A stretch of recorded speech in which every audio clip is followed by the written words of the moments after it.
A retired couple in Vermont once sued the United States government over a stretch of grass and gravel behind their own house. They were not fighting over money at first. They believed a defunct railroad easement crossing their land had expired the moment trains stopped running.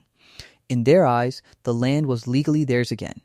Instead, the case dragged through federal courts for nearly a decade. So once a railroad simply stops running a line forever, what actually happens to the land underneath the tracks? American rail track once stretched past 275,000 miles at its peak in 1916. That is enough track to circle the entire planet more than 11 times over. Less than half of that network still carries a train today. Britain went through its own version of this decades ago. A single 1963 government report ordered the closure of roughly 5,000 miles of track. More than 2,300 stations shut down in that one sweep. That single decision eliminated close to a third of the entire British rail network almost overnight. Congress deregulated the railroad industry in 1980 through a law called the Staggers Act. That single change made it far easier for railroads to simply walk away from unprofitable lines. More than 65,000 miles disappeared from the national network in the years that followed. Even decades later, the pace never really stopped. Between 1983 and 2008 alone, railroads formally abandoned another 14,184 miles of track. Every abandonment starts the same way, with a railroad filing a formal application to a federal agency called the Surface Transportation Board. Once that filing goes in, a narrow window opens for a different kind of rescue. A qualified trail organization can step in and request something called railbanking instead of full abandonment. Railbanking legally preserves a corridor for a railroad's possible future return while allowing a public trail to use the land in the meantime. If that negotiation succeeds, the railroad hands the corridor over to the trail sponsor. The sponsor agrees to shoulder the legal and financial responsibility going forward. If the negotiation fails, or was never attempted at all, the line moves straight to full abandonment instead. Crews then pull up the rails and the wooden ties, sorting the steel with magnetic separators before cutting it into standardized lengths for recycling. A single mile of removed track yields roughly 90 tons of recyclable steel. The stations and depot buildings along the line rarely follow the same fate as the rails themselves. Some get demolished entirely, others sold off privately. A handful get preserved as small museums or converted into local businesses. It depends entirely on whether anyone nearby thinks the building is worth saving. The ties themselves usually carry a tar-based preservative called creosote. That chemical keeps them out of ordinary landfills, routing most of them toward controlled combustion facilities instead. In roughly 85% of these corridors, the railroad only ever held an easement, not the land itself. That means the ground legally reverts back to the neighboring property owners the moment the easement is truly abandoned. Railbanking is the one thing that can specifically block that reversion from happening. Here's the part nobody tells you about what railbanking actually promises versus what it delivers. The official pitch behind railbanking is simple. These corridors are only temporarily repurposed, preserved, and ready to return to rail service the moment demand justifies it. Rail advocates themselves have tracked the real outcome closely. One trail outside Dallas actually did see trains return.